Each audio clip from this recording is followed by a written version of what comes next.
जयंती हमने कल परसों 11 तारीख को मनाई है। ये साल उनके 200वीं शताब्दी का साल है। उसके साथ साथ ये साल 1927 में बाबा साहब ने 19 और 20 मार्च को मानव मुक्ति का आंदोलन चलाया था, जो पानी का आंदोलन चलाया था महाड़ के सत्याग्रह में, उसका शताब्दी वर्ष भी है। तो ऐसे बहुत सारे इम्पोर्टेंट इवेंट्स इस साल में होने हैं और इनको हमको मनाना है। बाबा साहब ने 1927 में 19 और 20 मार्च को जो महाड़ का आंदोलन चलाया था, उस वक्त एक कोटेशन में बता दूं बाबा साहब का। बाबा साहब कहते हैं कि ours is a struggle not for wealth, not for power, our struggle is for honour, और स्ट्रगल इज फॉर डिग्निटी, और struggle is for reclamation of human personality. हमारा संघर्ष केवल सत्ता और संपत्ति के लिए नहीं है, हमारा संघर्ष इंसानियत के लिए, और स्ट्रगल इज फॉर ऑनर। ये सिस्टम हमको सम्मान नहीं देती है। हमारा संघर्ष यह है कि आपने हजारों साल तक हमको इंसान करके माना नहीं, इसके लिए हमारा संघर्ष रिक्लेमेशन ऑफ ह्यूमन पर्सनालिटी। हमारी जो पर्सनालिटी है, अगर आप हमको मौका दोगे तो हम हमारी जिंदगी में 4 चांद लगा सकेंगे। यही बात बाबा साहब के बारे में कहूंगा। बाबा साहब को 1913 में सयाजीराव गायकवाड़ महाराज जी ने अमेरिका में कोलंबिया यूनिवर्सिटी में पढ़ने के लिए स्कॉलरशिप दी थी। एक व्यक्ति को एक मौका मिल गया और उसने दुनिया का सबसे बेहतरीन संविधान लिख डाला। आप कहते हो कि आपकी काबिलियत नहीं है, आप हमको मौका नहीं देते हो। ऐसे कहीं भी मौके हम लोग करके बताने की हिम्मत हमारे बीच में है। बाबा साहब का एक एक वाक्य थोड़ा अनुभव में बताऊंगा। एक ऐसा लड़का, 4वीं कक्षा का लड़का, वेटिंग फॉर वीजा नाम का बाबा साहब का जो आत्मचरित्र है, उसकी बात मैं बता रहा हूं। बाबा साहब लिखते हैं कि मैं 4वीं कक्षा में था। 4वीं कक्षा में मैं स्कूल के बाहर बैठता था, क्योंकि मुझे स्कूल में अंदर बैठने की परमिशन नहीं थी। एक दिन ऐसा हुआ कि गुरुजी जो टीचर ने, मास्टर साहब ने ब्लैक बोर्ड पर एक गणित लिख कर दिया और बच्चों को कहा कि जिसको भी एक गणित सॉल्व करते आता है वो अपना हैंड रेस करे और एक गणित का आंसर लिखने के लिए यहाँ पर आए। स्कूल के अंदर के किसी भी बच्चे का हैंड रेस नहीं था। उन बच्चों ने अपना सर झुकाया था। एक बच्चा जो दरवाजे के बाहर खड़ा था, उसने हैंड रेस किया। जैसे गुरुजी ने बोला कि आओ भीवा नाम था उनका, भीवा आओ और अपना गणित का आंसर लिख लो। जैसे भीवा ब्लैक बोर्ड की तरफ जाता है चौक लेकर, और जैसे गणित लिखने को जाता है तो सारे बच्चे चिल्लाते हैं, मास्टर साहब रुको, इसको वहां तक मत जाने दो। मास्टर ने पूछा क्यों? तो कहने लग गए कि जो ब्लैक बोर्ड है ना, उस ब्लैक बोर्ड के नीचे हमारे जो रोटियां बांध कर लाई है हमने, वो वहां पर रखी है। इस बच्चे का अगर वहां पर स्पर्श हो जाएगा तो हमारा खाना अपवित्र हो जाएगा। मैं उदाहरण इसीलिए देना चाहता हूँ आपको, खासकर छोटे छोटे बच्चे यहाँ पर होंगे, उनके लिए मैं यहाँ पर बोलूंगा। उस दिन क्या हुआ, बाबा साहब ने वेटिंग फॉर वीजा में लिखा है, बाबा साहब ने उसमें लिखा है कि उन्होंने मुझे जमीन के अंदर गाड़ने की कोशिश की, लेकिन उनको पता नहीं था कि मैं बीज हूँ। और बीज का एक गुणधर्म होता है, बीज का एक गुणधर्म होता है कि वो जमीन के अंदर पड़ता है और जब बारिश का पानी उसको मिलता है तो पेड़ बनकर उभर कर आता है और बहुत बड़ा पेड़ बनकर छांव देता है। बाबा साहब उस वक्त कहते हैं कि मुझे ना तो गुरुजी ने मेरी तारीफ की, क्योंकि अकेले ने मैंने उस ना ही मेरे क्लास के किसी बच्चे ने मुझे कहा कि बहुत बहुत अभिनंदन। मैं ब्लैक बोर्ड का गणित सॉल्व कर, मैं दरवाजे के बाहर बैठने के लिए गया, मैं सोचता रहा। मैं उदाहरण इसीलिए देना चाहता हूँ, एक ऐसा इंसान जिसको जिंदगी भर नकारा गया, बाबा साहब ने लिखा कि जब भी मुझे लोगों ने निगेटिव बनाने की कोशिश की, मैंने उसको हरदम उस सोच को पॉजिटिविटी के बारे में सोचना शुरू किया। वो कहते हैं कि जैसे मैं बाहर जा रहा था और दरवाजे के बाहर मैं बैठा, 9 साल का बच्चा है, सिर्फ 9 साल का। वो कहते हैं कि मैंने उसी वक्त डिसाइड कर लिया कि मैं इस दुनिया का सबसे पढ़ा लिखा इंसान बनूंगा। और वो बच्चे ने आगे जाके 20 साल में वो अपना सपना पूरा किया। मैं बच्चों को बताना चाहता हूँ, बाबा साहब की जीवनी से, बाबा साहब बनने की प्रोसेस से आपको कुछ लेना पड़ेगा। आप अगर बाबा साहब की सोच को रिपीट नहीं करोगे तो आप बाबा साहब जैसे नहीं बन सकते हो। क्योंकि बुद्ध कहते हैं मनोपुपगम्मा धम्मा मनुसेठा मनसा च प्रसन्नेन भासति वा करोति वा ततोन सुख मनवेत भी छाया वन पाइनी। धम्मपद की दूसरे नंबर की ये गाथा है। इसका अर्थ होता है कि मन सबका अगुवाई है। सबसे पहले बुरी बात या अच्छी बात पहले मन में आती है। आपके ऊपर निर्भर है कि आप बुरी बात को अपना रहे हो या अच्छी बात को अपना रहे हो। It depends upon the positivity of your mind. जैसे बुद्ध ने कहा सम्मा दिट्ठी, आपको सम्यक दृष्टि रखना है। आपके ऊपर आक्रमण होगा, लोग आपको डुबाने की कोशिश करेंगे, आपको भला बुरा कहेंगे, लेकिन आप उस निगेटिविटी को नहीं लेना है। बुद्ध ने कहा कि मुझे संबोधि प्राप्त होने का समय आया और मार ने मेरे ऊपर विचारों का आक्रमण किया। मार यानी विकृत विचार। बुद्ध कहते हैं कि मैं स्तब्ध रहा और मैंने अपनी सारी शक्ति को इकट्ठा कर लिया और बुद्ध कहते हैं कि मैं बुद्ध बनने की प्रोसेस पूर्ण किया। बाबा साहब ने ठीक तथागत बुद्ध की इसी बात को रिपीटेशन किया। वो कहते हैं कि उस वक्त मैंने मन में अधिष्ठान कर लिया। जो 6 नंबर की जो अधिष्ठान की जो गाथा है 10 पारामिताओं में, तो होता है अधिष्ठान। उस वक्त बाबा साहब ने ऐसा प्रण कर लिया कि मैं दुनिया का भला करने का काम करूंगा। आपने बाद में देखा है उनको बैलगाड़ी में बैठने नहीं दिया।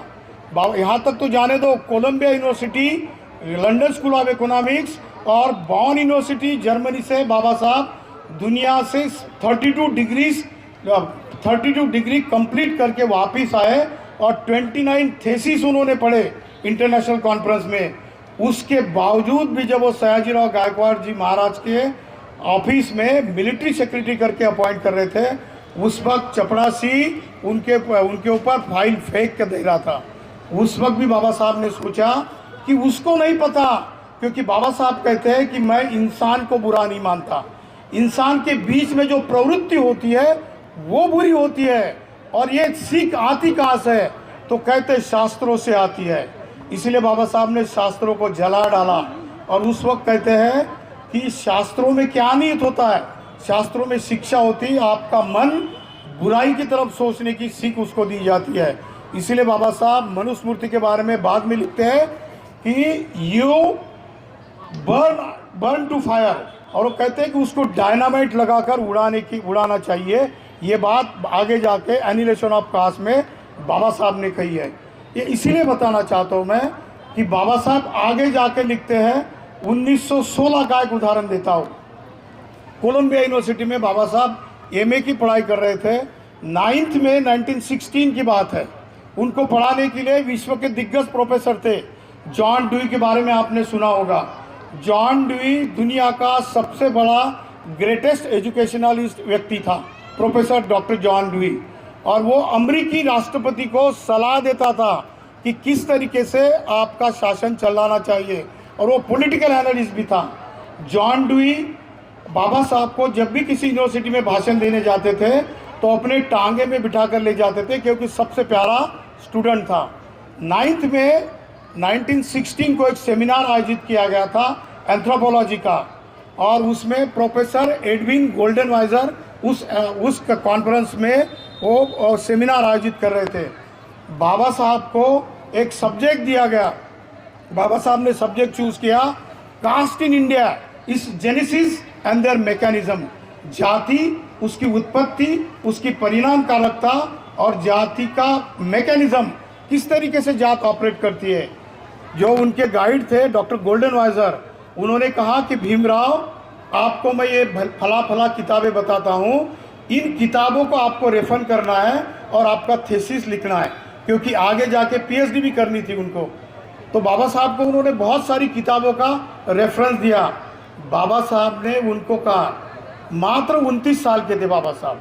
बाबा साहब ने उनको कहा कि सर, जाति आपका पढ़ाई का किताबों का अनुभव है, जाति मेरा पर्सनल अनुभव है, पर्सनल एक्सपीरियंस है। Let me allow to put down all my experiences in my thesis. मुझे मेरे जीवन के सारे अनुभव मेरे थेसिस में पुटअप करने के लिए, शामिल करने के लिए अलाउ कर दो। उन गोल्डन वाइजर ने कहा कि ये बच्चा बहुत शरारती है, बहुत जिद्दी है। उन्होंने कहा कि आप अपने हिसाब से किताब लिख दो, अपना थेसिस लिखो। इसका परिणाम क्या हुआ, बुद्धिमत्ता और लॉजिकल थिंकिंग क्या होती है, ये मैं उदाहरण देना चाहता हूँ। बाद में 1917 में, जुलाई 1917 में अमेरिका में एक sociological journal of America antiquary society है, और वो उस वक्त क्या करती थी, तो 1 महीने की दुनिया की सबसे बेस्ट बुक पब्लिश करती थी उस मैगजीन में। सोशोलॉजिकल जर्नल ऑफ अमेरिका में एंटी क्यूरी सोसाइटी की जुलाई 1917 की बुक पब्लिश हो गई, caste in India, its genesis and mechanism, and it was declared as best book of the world. दुनिया की जुलाई 1917 की सबसे बेहतरीन बुक बाबा साहब ने लिखी थी। मैं इसीलिए कह रहा हूँ कि आप मौका नहीं देते हो, आप एक मौका देते हो तो हम अपनी बुद्धिमत्ता और अपनी काबिलियत सिद्ध कर सकते हो। ये कोलंबिया यूनिवर्सिटी का अनुभव है। दूसरा एक अनुभव बताता हूँ। 1921 में बाबा साहब दूसरी बार लंदन में गए थे। 20 के नवंबर में वो चले गए। जिस घर को खरीदने के लिए गवर्नमेंट ऑफ महाराष्ट्र ने मेरी नियुक्ति की थी, मैं पहली बार वहाँ पर गया और 5-10 मिनट मैंने आना पाना और विपस्सना मेडिटेशन की, और फिर मैंने सोचा कि गवर्नमेंट ऑफ महाराष्ट्र ने मुझे इतना गोल्डन चांस दिया है। लगभग 42 करोड़ का घर खरीदना था, उसकी 32 करोड़ की कीमत थी, 3 करोड़ टैक्सेस की कीमत थी, और 4 करोड़ का हमने स्मारक बनाया। आज वो लंदन का 7वें नंबर का सबसे ज़्यादा भेंट देने वाला केंद्र बन गया है। सबसे ज़्यादा लोग वहाँ पर विजिट करते हैं। दूसरा एक जीआर हमने बनाया, गवर्नमेंट को भी पता नहीं था, हमारे चीफ मिनिस्टर को भी पता नहीं था। जब उद्घाटन करने के लिए प्राइम मिनिस्टर आए, अभी जो प्राइम मिनिस्टर वही आए थे, और चीफ मिनिस्टर महाराष्ट्र के जो है वही थे, उन्होंने हमको पूछा कि ये घर कितने का खरीद लिया। हमने कहा वो प्रस्ताव में है। मैं इसलिए बताना चाहता हूँ कि एक जीआर हमने ऐसा निकाला कि वहाँ पर president of India, prime minister of India, opposition leader, chief minister of India, कोई भी चीफ मिनिस्टर जाएंगे किसी भी राज्य के, उनको प्रोटोकॉल के तहत बाबा साहब अम्बेडकर जी के घर को विजिट करनी पड़ती है, क्योंकि प्रोटोकॉल होता है। तो ये छोटी छोटी बातें बहुत इंपॉर्टेंट होती है। आगे जाके मैं 1921 और 22-23 की बात बताता हूँ। लोग बोलते हैं कि बाबा साहब अम्बेडकर केवल अछूतों के नेता है, केवल SC ST OBC के नेता है। इसका प्रमाण मैं देना चाहता हूँ। 1923 की बात, बाबा साहब को डॉक्टर ऑफ साइंस की PhD के लिए थेसिस लिखना था। उसका सब्जेक्ट था प्रॉब्लम ऑफ रूपी, origin, problems and their solution. रुपये की समस्या, उसका मैकेनिज्म और उसका उपाय क्या है। तो बाबा साहब ने जो थेसिस लिखा, बाद में जाके 1924 में हिल्टन और यंग कमीशन इंग्लैंड सरकार ने भेजी थी। उस कमीशन का एक काम था कि भारतीय लोगों को आर्थिक अधिकार देने हैं, क्योंकि बगावत बहुत ज़्यादा उफान पर थी। उनको डर था कि अगर भारतीय लोगों को हम अधिकार नहीं देंगे, उनको आर्थिक सुरक्षा नहीं देंगे, तो हो सकता है ये लोग, हम उंगलियों पर गिने जाने वाले लोग हैं, हमको कभी भी भगा सकते हैं। बाबा साहब ने हिल्टन यंग कमीशन को अपनी साक्ष्य देने के लिए गए, इंटरव्यू देने के लिए, और उस हिल्टन यंग कमीशन के चेयरमैन ने कहा कि डॉक्टर अम्बेडकर, हमारे सामने बहुत सारे लोगों ने अपनी इंटरव्यू और अपनी मुलाकात दी है, आप अपनी बात छोटी 2-3 मिनट में रख दो। बाबा साहब कहते हैं कि आपके हाथ में जो किताब है ना, उस किताब का लेखक मैं हूँ, और उस किताब में आगे क्या लिखना है ये मैंने अभी तक नहीं लिखा है। तो उन्होंने देखा कि प्रॉब्लम ऑफ रूपी नाम की किताब वो चारों मेंबर के हाथ में थी, वो घबरा गए। उन्होंने सोचा कि इतना बड़ा इंसान जिसकी किताब का रेफरेंस लेकर हम पहले वाले इंटरव्यू लेने वालों के साथ डिबेट किया। बाबा साहब को मौका दिया गया। बाबा साहब ने उस किताब में क्या लिखा है याद रखना। बाबा साहब ने उसमें लिखा है गोल्ड स्टैंडर्ड एक्सचेंज, यानी अंग्रेज़ों ने क्या क्या हमको लूटा है, किस तरीके से हमको एक्सप्लॉइट करते हैं। अंग्रेज़ों ने ये काम किया था कि गोल्ड स्टैंडर्ड एक्सचेंज के नाम पर सोने के प्रणाली से किसी करेंसी के साथ उसका कन्वर्जन नहीं कर रहे थे, वो पाउंड से कन्वर्ट कर रहे थे, और यहाँ से जो भी चीज़ें होती थी ज़्यादा रुपए में खरीदी जाती थी, और इंग्लैंड से जो पक्का माल आता था हमको उससे ज़्यादा कीमतों में बेचा जाता था। बाबा साहब ने यही चोरी अंग्रेजों की पकड़ी। बाबा साहब ने कहा कि आपने गोल्ड स्टैंडर्ड एक्सचेंज एक्सप्रेस किया बताया है, लेकिन आप पाउंड से कन्वर्ट करके रुपए से हमको लूट रहे हो। तो ये 4 गुना ज़्यादा लूट हमारी कर रहे थे। बाबा साहब ने उसके बाद जो dividend of India, national dividend of India नाम का एक थीसिस लिखा है, उसमें वो कहते हैं कि गरीब लोग, मजदूर लोग, किसान लोगों का आप किस तरीके से शोषण करते हो, नेशनल डिविडेंड ऑफ इंडिया में उन्होंने लिखा। और प्रॉब्लम ऑफ रूपी में उन्होंने एक सजेशन किया कि आप जो हमारे देश की लूट करते हो इसको आपको रोकना होगा। तो उन्होंने पूछा कि इसके लिए क्या करना होगा, तो there should be one central bank of our country, that is Reserve Bank of India. Baba Saheb ने प्रॉब्लम ऑफ रूपी में रिजर्व बैंक ऑफ इंडिया का सजेशन किया। उसके ऊपर आधारित 1 अप्रैल 1935 को रिजर्व बैंक ऑफ इंडिया की स्थापना हो गई। आप कहते हो कि गोल्ड स्टैंडर्ड एक्सचेंज से गरीबों का ही नुकसान हुआ। रिजर्व बैंक ऑफ इंडिया का सबसे ज़्यादा पैसों का बेनिफिट किसको मिलता है? जो लोग 938 लोग हैं लगभग, जो कि अरबोपति है, वो ज़्यादा बेनिफिट उठाते हैं। और बाबा साहब ने अगर पाउंड और रुपए का कन्वर्जन का रेट अगर नहीं बताया होता तो अंग्रेजों ने 1923 से लेके 1950 तक आपको कितना लूटा होता। एक इंसान की गलती निकालने की वजह से भारत के अरबों रुपए का फायदा हो गया। और आप कहते हो कि बाबा साहब केवल SC ST OBC के मागास वर्गीय लोगों के ही लीडर है। ये इसीलिए मैं बता रहा हूँ, आगे जाके और दूसरी बात बताता हूँ। बाबा साहब ने और एक PhD जो की है इकोनॉमिक्स में, बाबा साहब की 2 PhD है इकोनॉमिक्स में, और एक डॉक्टर ऑफ साइंस की डिग्री है बाबा साहब की। 2 PhD में बाबा साहब ने क्या लिखा है? MA का जो थीसिस है, administration of British east India company. British east India company ने लगभग 200 साल तक इस देश का किस तरीके से शोषण किया, उसका पूरा चिट्ठा बाबा साहब ने लिखा है। उसके ऊपर बाबा साहब को MA इन इकोनॉमिक्स की डिग्री मिली। और दूसरी PhD की डिग्री थी बाबा साहब की, वो कौन सी डिग्री थी? Decentralisation of provincial finance in British India. British लोगों ने हमारे केंद्र सरकार की तरफ से जो राज्य बने थे, राज्यों को जो बजट का अलोकेशन होता है, बजट का वितरण होता है, पैसे का वितरण होता है, इसमें राज्यों को किस तरीके से बजट कम देकर उनकी सुविधाओं को कम किया है और अपने लोगों का शोषण किया है। ये बात बाबा साहब ने उजागर कर की और इसमें फिर सॉल्यूशन दिए। तो प्रोविंशियल डिसेंट्रलाइजेशन कैसा हो, राज्यों को किस तरीके से वित्त का वितरण हो, वो सजेशन किया। इसका महत्व क्या है जागतिक लेवल पर? बाबा साहब के इस PhD के थीसिस के गाइड थे एडविन सेलिंगमैन, जो कोलंबिया यूनिवर्सिटी से थे। एडविन सेलिंगमैन ने अपने थीसिस में प्रस्तावना में लिखा है, I have learned a lot from my student.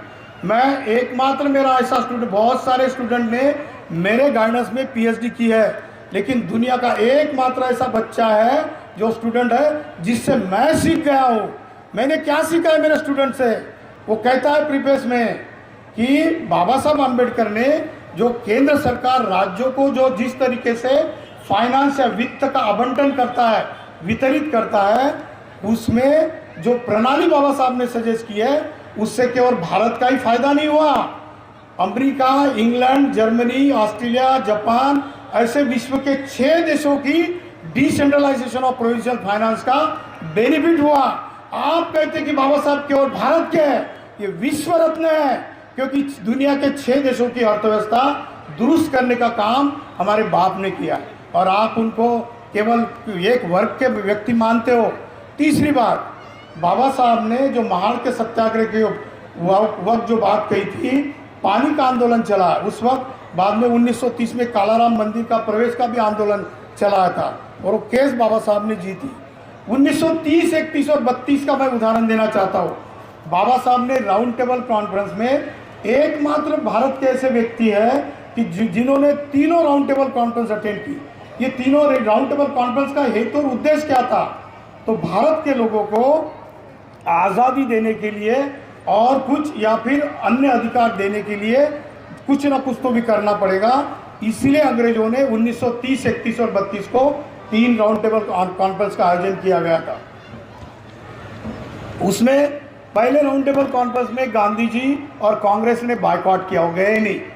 परिणाम ये हुआ कि रैमसे मैकडोनाल्ड जो प्राइम मिनिस्टर थे इंग्लैंड के, उनके साथ बाबा साहब ने इस तरीके की बहस की कि बाबा साहब को केवल भारत के प्रश्नों पर ही नहीं बट इंग्लैंड के एडमिनिस्ट्रेशन के लिए, क्योंकि अंग्रेजों का लगभग 52 कंट्रियों के ऊपर राज था, तो वो बार बार पूछ रहे थे, doctor Ambedkar you suggest us now how to operate the British empire in whole of our world, हमारे दुनिया के सारे देशों के ऊपर किस तरीके से फाइनेंशियल और एडमिनिस्ट्रेटिव रिफॉर्म्स करनी चाहिए, ये आप सजेस्ट करो। ये रैमसे मैकडोनाल्ड प्राइम मिनिस्टर पूछ रहे थे बाबा साहब को।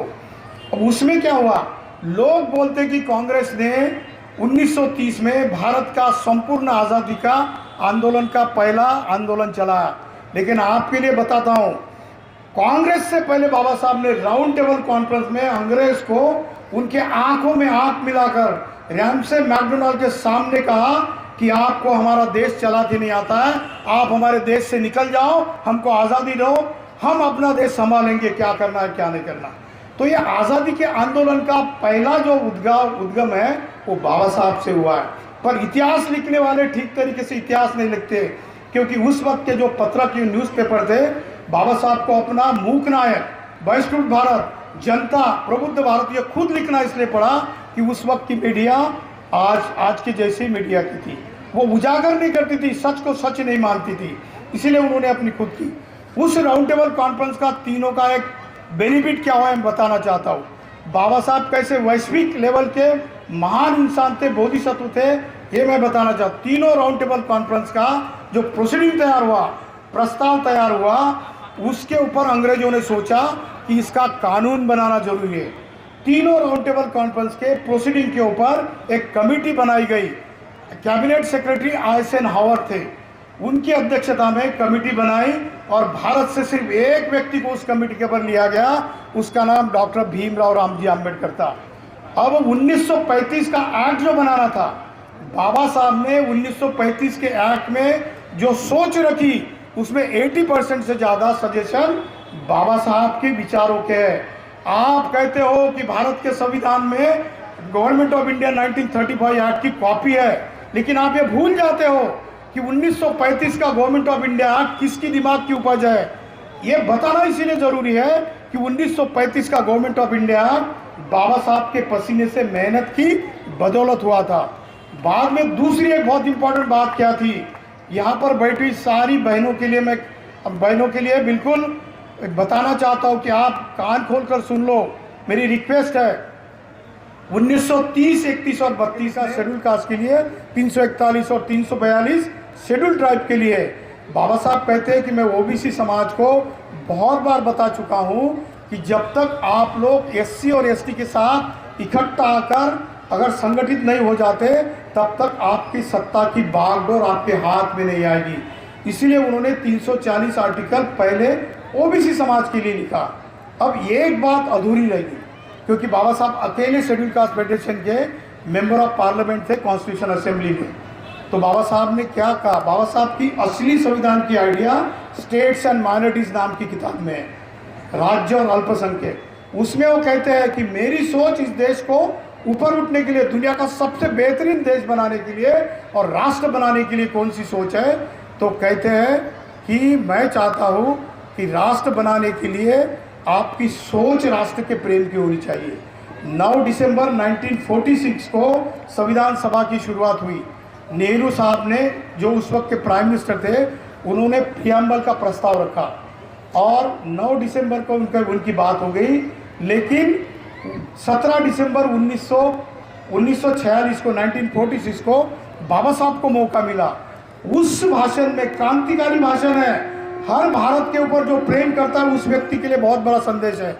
बाबा साहब कहते हैं कि बहुत से देश, बहुत से लोग किसी धर्म के कहते हैं कि मैं पहले हिंदू हूँ, बाद में भारतीय हूँ, मैं मुस्लिम हूँ, बाद में भारतीय हूँ, मैं क्रिश्चियन हूँ, बाद में भारतीय हूँ। बाबा साहब कहते हैं कि आपको सच्चा देश प्रेमी और सच्चा देश का नागरिक अगर जताना है, बताना है, तो आपको एक बात कहना पड़ेगा, I am Indian first, I am Indian last. मैं प्रथमता भी भारतीय हूँ और अंतिमता भी भारतीय हूँ। जो लोग ऐसा कहेंगे कि मैं किसी धर्म को बिलोंग करता हूँ, तो आपके देश प्रेम के ऊपर उंगली उठेगी। ये बात बाबा साहब संविधान सभा में कह रहे थे और उसका परिणाम ये हुआ कि 5 मिनट तक सारा संविधान तालियों से गूंजता रहा। बाबा साहब की बहुत सारी बातें हैं जिसको मैं बता सकता हूँ, लेकिन अगर इजाज़त है तो और 5-7 मिनट मैं बता सकता हूँ। मैं ये बताता हूँ कि आप बाबा साहब का मूल्य डिग्रेडेट करते हो। जितनी उनकी ऊंचाई है उतनी ऊंचाई का आप नहीं मानते हो। बाबा साहब ने संविधान सभा में 25 नवंबर 1949 में सबसे आखिरी का संबोधन किया। उसमें 2-3 बातें कही है। एक बात कहते हैं कि those who believe that India is a nation they are in illusion. जो लोग ऐसा समझते हैं कि भारत एक राष्ट्र है वो लोग भ्रम में है। We are not nation yet. हम लोग अभी तक राष्ट्र नहीं है। राष्ट्र बनने के लिए क्या क्या लगता है? तो कहते हैं कि इस देश के अंतिम छोर पर खड़े हुए इंसान के दिमाग में, मन में जब तक देश प्रेम की बात नहीं आती है कि मैं इस देश का जिम्मेदार नागरिक हूँ, जब तक उसको नहीं लगता कि हाँ ये देश मेरी केयर कर रहा है, अगर वो भूखा है तो देश ने आर्टिकल 46 के तहत उसकी भूख मिटाने की कोशिश करनी चाहिए। वो कहते हैं कि those who believe that India is a nation they are in illusion. वो भ्रम में है। India is not a nation yet. Bharat अभी तक एक राष्ट्र नहीं है। India is nation in the making. Bharat एक राष्ट्र बनने की प्रक्रिया में है। और वो कहते हैं कि राष्ट्र बनने के लिए किस चीज़ों की जरूरत होती है? तो कहते हैं कि जब तक भारत के जो शासन चलाने वाले लोग हैं और जो जनता है उनके मन में लिबर्टी, इक्वालिटी और फ्रैटर्निटी, स्वतंत्रता, समानता और बंधुत्व की सोच जो सत्ता चलाने वाले लोग हैं उनके मन में जब तक नहीं आएगी तब तक ये देश राष्ट्र नहीं बन सकता। दूसरा उनका कोटेशन है, वो कहते हैं कि राष्ट्र बनने के बीच में बाधा कौन से है? What are the hurdles to make this country a nation. राष्ट्र बनने की सबसे बड़ी बाधा है, बाबा साहब कहते हैं, कास्ट आर एंटी नेशनल। जाति राष्ट्र विरोधी तत्व है। Unless and until you won't eradicate the caste system your country will not become a nation. जब तक यहाँ की विषमता के ऊपर आधारित जाति व्यवस्था को आप खत्म नहीं करोगे ये देश राष्ट्र नहीं बन सकता। क्योंकि राष्ट्र बनना किताबों की बात नहीं है, वो व्यवहार की बात होती है। कोई व्यक्ति अगर जज की चेयर में बैठा हो और उसके सामने SC/ST का डिसीजन का अगर मुद्दा हो तो उसके मन में अगर समता, बंधुत्व और न्याय अगर है तो वो ABCD नहीं करेगा। 2 अगस्त 2024 का जजमेंट आपने देखा ना। सुप्रीम कोर्ट को अधिकार नहीं है क्योंकि fundamental rights are not challengeable in the court of law. Baba Saheb ने संविधान में लिखा है, what is the difference between fundamental rights and directive principle of state policy. राज्य के नीति निर्देश तत्व और मूलभूत अधिकारों में बेसिक फर्क ये होता है। बाबा साहब संविधान सभा में कहते हैं कि fundamental rights if violated they are that are challengeable in the court of law. अगर आपके मूलभूत अधिकार अगर छीने गए, आपके महिलाओं के ऊपर किसी अन्य अत्याचार हुआ, उसके साथ बुरी बात हो गई तो उसका फंडामेंटल राइट का आपने हनन किया। किसी नीचे वर्ग के SC/ST के जो कॉन्स्टिट्यूशनल वर्ड्स है, कॉन्स्टिट्यूशनल वर्ग है, रिजर्वेशन केवल जातियों के लिए नहीं दिया बाबा साहब ने, जाति के वर्गों के लिए दिया है। क्योंकि बाबा साहब कहते हैं कि भारत के संविधान के मूलभूत 2 संदेश मैं दे रहा हूँ। एक संदेश क्या है? To create a casteless society, जाति विरहित समाज की रचना करना भारत के संविधान का सबसे पहला संदेश है। और दूसरा कहते हैं टू एस्टैब्लिश एनलाइटेड इंडिया, प्रबुद्ध भारत का निर्माण करना। ये 2 मोटे मोटे तौर पर संदेश बाबा साहब ने संविधान से लिखे। इसीलिए कहते हैं कि इनके बीच की बाधा है कास्ट सिस्टम। आपके मन से कास्ट सिस्टम मिटाने के लिए आप अंतरजातीय विवाह करोगे या रोटी बेटी का व्यवहार या किसी के साथ खान पान का व्यवहार करोगे, इससे जातियाँ खत्म नहीं होती। आपको जो धम्म, लिबर्टी, इक्वालिटी, फ्रैटर्निटी और ह्यूमैनिटी के ऊपर आधारित आपके साथ व्यवहार करता है, उसको अपनाना होगा। क्योंकि आगे लिखते हैं कि एक मैन में 2 तलवारें नहीं रह सकती। आप एक तरफ सामाजिक विषमता और दूसरी तरफ इक्वालिटी वाली डेमोक्रेसी, ये नहीं चल सकता। क्योंकि वो आगे बोलते हैं equality is another name of democracy, लोकतंत्र का दूसरा नाम है। और समता समाज में तभी आएगी जब इस इंसानों के बीच में व्यवहार होगा, बंधुत्व का आचरण होगा। तब तक आपका जो लोकतंत्र है एक खोखला है, ये बाबा साहब के शब्द है, मैं अपनी बात कुछ भी नहीं कह रहा हूँ। बाबा साहब विश्व के बहुत बड़े ज्ञानी थे, लगभग 9 भाषाओं के तज्ञ थे, 12 प्रकार की भाषाओं में उन्होंने लिखान किया है।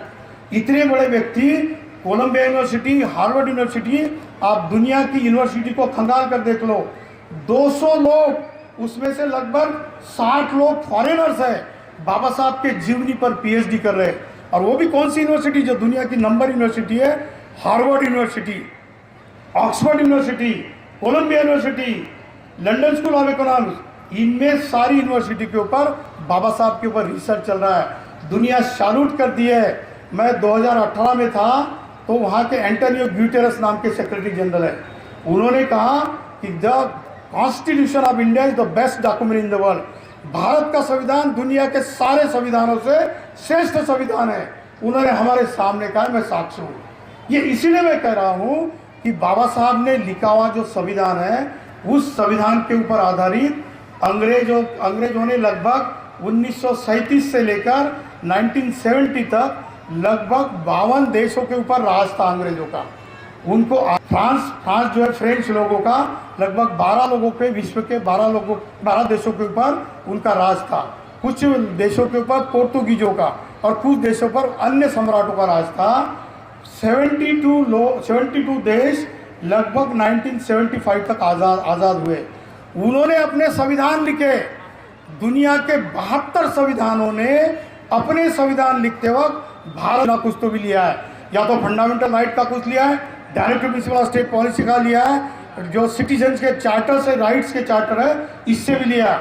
और 6 देशों ने तो भारत के संविधान से 90% जैसे कि वैसी बात उठाई। और आप कहते हो कि BN राव ने संविधान लिखा, उसकी भी स्टोरी बताता हूँ और फिर खत्म करता हूँ। आपने नैरेटिव देखा होगा कि BN राव भारत के संविधान के निर्माता हैं। 1946 की बात है। अंग्रेजों ने डिक्लेयर कर दिया था कि सेकेंड वर्ल्ड वार हो गया और हम आर्थिक तौर से इतने तंगी में आ गए हैं कि हम दुनिया के देशों का एडमिनिस्ट्रेशन नहीं चला सकते, क्योंकि हिटलर ने लंदन को बेचिराग कर दिया था। लंदन की जो ट्यूब लाइन है ना, जो रेलवे है अंडरग्राउंड, उस आप जाओगे बहुत सारे 5-6 स्टेशन के अंदर जाओगे तो हिटलर ने किस तरीके से बॉम्ब ब्लास्ट करके पूरा लंदन को बर्बाद कर दिया था, उसके चिन्ह अभी भी आपको देखने को मिलेंगे। आपने लंदन में जाकर देख लेना।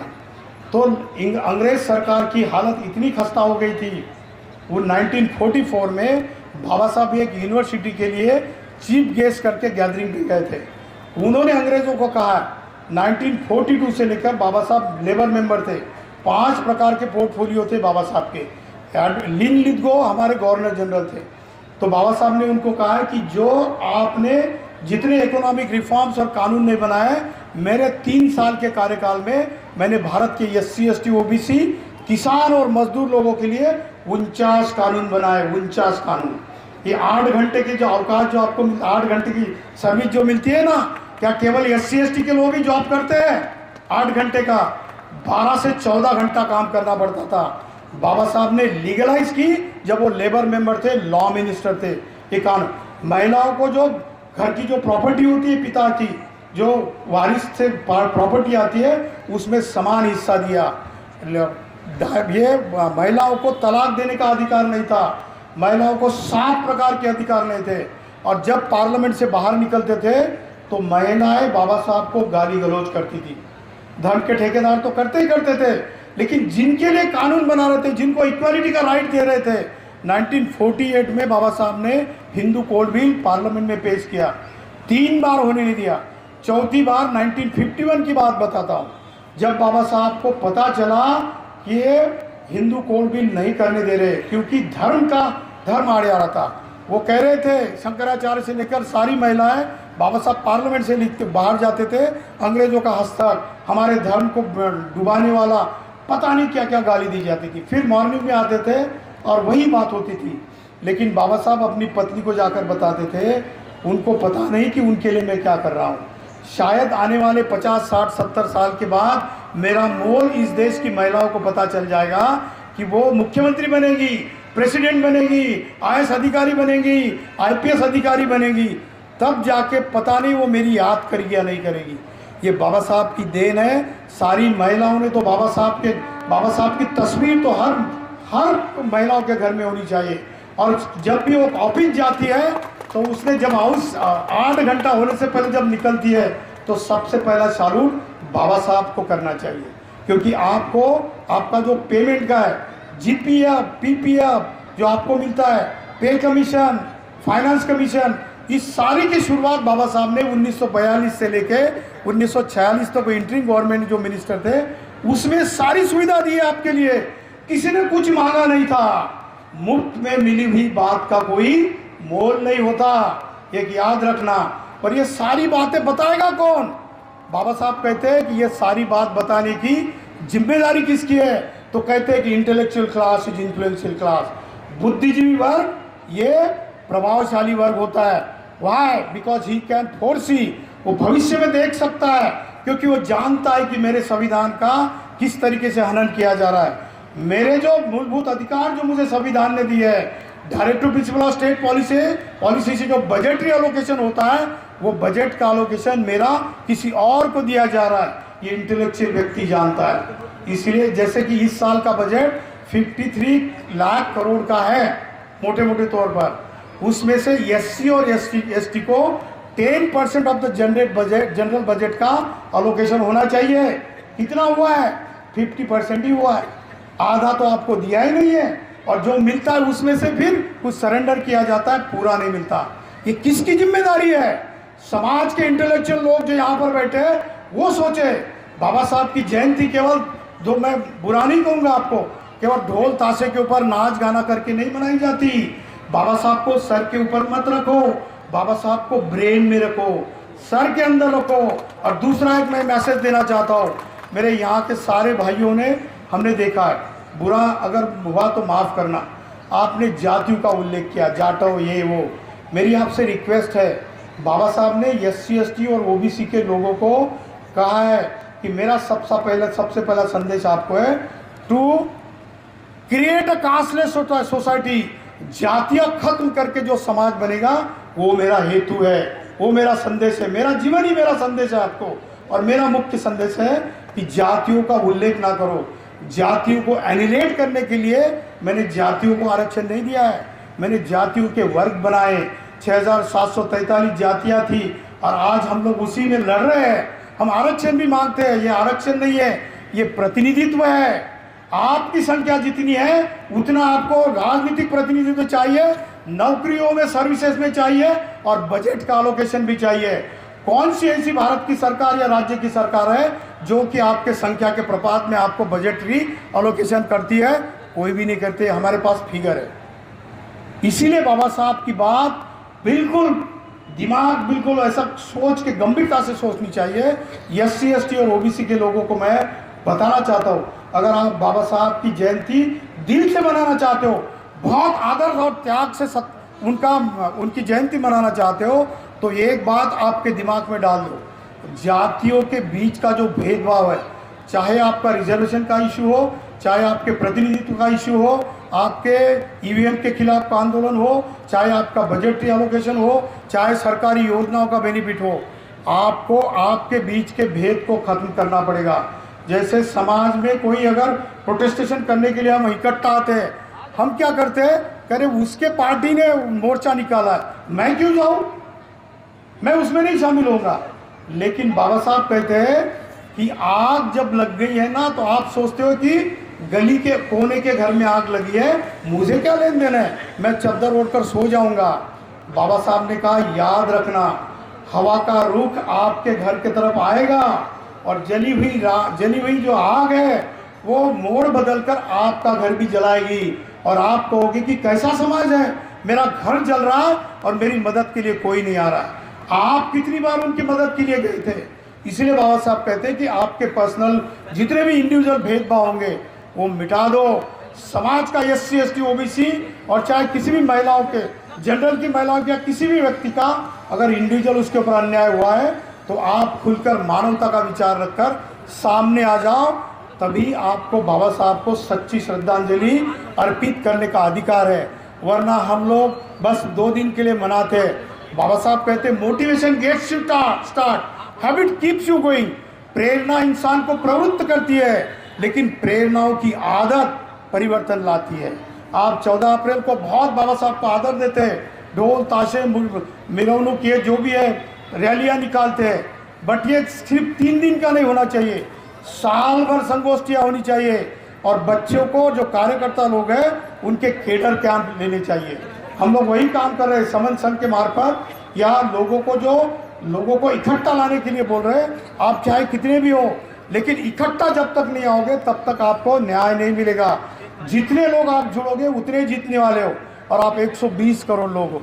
आपको कुछ भी नहीं करना है, संख्या में बस कोर्ट कचहरी जो जिला कचहरी है उसके सामने एक दिन डिसाइड करो, 2 घंटे के लिए इकट्ठा आ जाओ, किसी से कोई बात नहीं करना, कुछ भी नहीं करना। जब पता चल जाएगा कि रामपुर की कोर्ट जिला कचहरी के सामने 10 लाख लोग आए थे और सारे भारत के 700 साढ़े 700 जिलों में लगभग 5 करोड़ लोग आए थे, जो शासन में बैठे लोग हैं पूछेंगे कि जेपी अम्बेडकर सर आपको कौन से अधिकार चाहिए बताओ, ये अधिकार ले लो। कि 2 अप्रैल 2018 में हमने बता दिया, 15 लाख लोग भारत के रास्ते पर आए थे ना। क्या हुआ था? जो सुप्रीम कोर्ट को अधिकार नहीं था कि एट्रोसिटी एक्ट का एनालिसिस करे, क्योंकि वो पार्लियामेंट का 3/4 बहुमत से अधिकार है, सुप्रीम कोर्ट ने अपने हाथ में ले लिया।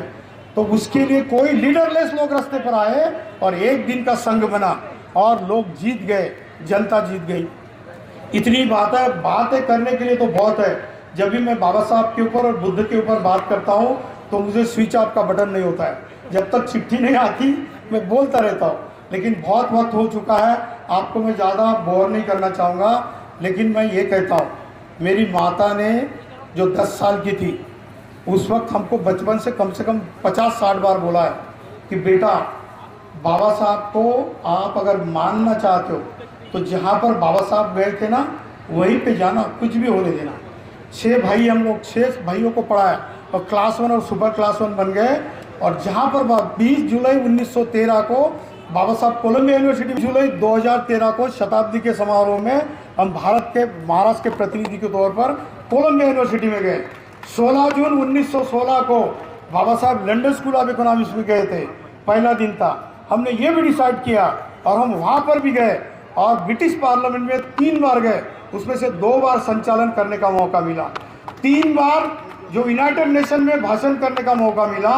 मेरी माँ कहती थी जो आप सपना देखोगे वो सच होता है, आप पूरी कायनात आपके साथ में आती है, आप तहे दिल से विश्वास करना।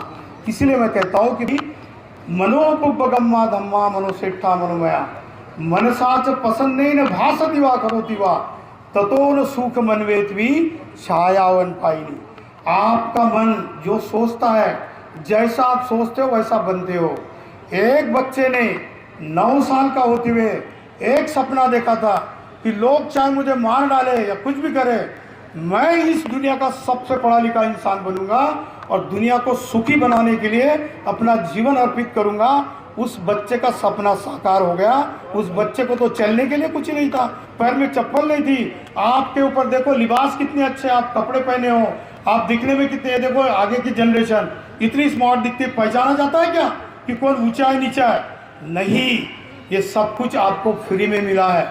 आपकी जिम्मेदारी है, आप इंटेलेक्चुअल क्लास हो।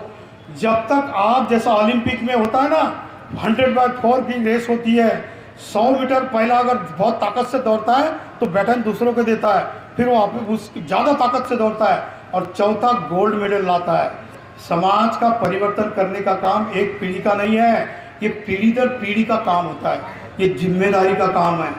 बाबा साहब को, बुद्ध को, ज्योतिराव फुले को, संत रविदास जी को, संत कबीर साहब को, संत घासीदास जी को, शिवाजी महाराज को, पेरियार साहब को, सावित्रीबाई को अगर मानना चाहते हो, सही दिल से अगर आप सम्मान करते हो तो इकट्ठा आना शुरू करो और एक दूसरे के बीच के भेद खत्म कर दो, तो बुद्ध का जो धम्मपद की जो गाथा है वो सच हो जाएगी। जैसा सोचोगे वैसा बनते हो, बस देर है खुद के ऊपर, 3 उंगलियां खुद के ऊपर है।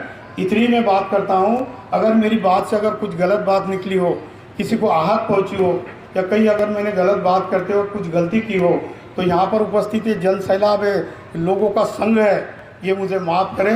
जय भीम, नमो बुद्धाय, जय फुले, जय ज्योति, जय संविधान। जय जय जय जय जय भीम। तालियां रुकनी चाहिए, कम से कम 5 मिनट लगातार ताली होनी चाहिए सर के सम्मान में, क्योंकि ऐसा ऐतिहासिक मुख्य वक्ता हमारे बीच में पिछले लगभग 20 साल में इतना अच्छा आपको स्पीच पिन ड्रॉप साइलेंट होकर आपने सुना। जोरदार तालियां, तालियां भी तेज नहीं बोल रही हैं, और तेज। जय जय जय जय जय भीम। बाबा साहब अमर रहे, बाबा साहब रहे। संविधान जिंदाबाद, संविधान जिंदाबाद। गौतम बुद्ध की करुणा हो, गौतम बुद्ध की करुणा हो। जब तक सूरज चांद रहेगा, बाबा तेरा नाम रहेगा, जब तक सूरज चांद रहेगा, बाबा तेरा नाम रहेगा। साधु साधु साधु। बहुत ही अच्छा उद्बोधन। जितने भी धम्म बंधु बैठे, पिन ड्रॉप साइलेंट होकर आपने सुना, और आपकी एक एक बात मस्तिष्क में उतरती चली गई। आपने इतने अभी बाबा साहब से संबंधित अनछुए पहलू थे, वो आपने उजागर किए। आपके लिए हमारा संघ, हमारा संगठन बहुत बहुत साधुवाद ज्ञापित करता है, और आने वाले समय में हम अगले वर्षों में और अच्छे स्पीकर आपको उपलब्ध कराते रहेंगे।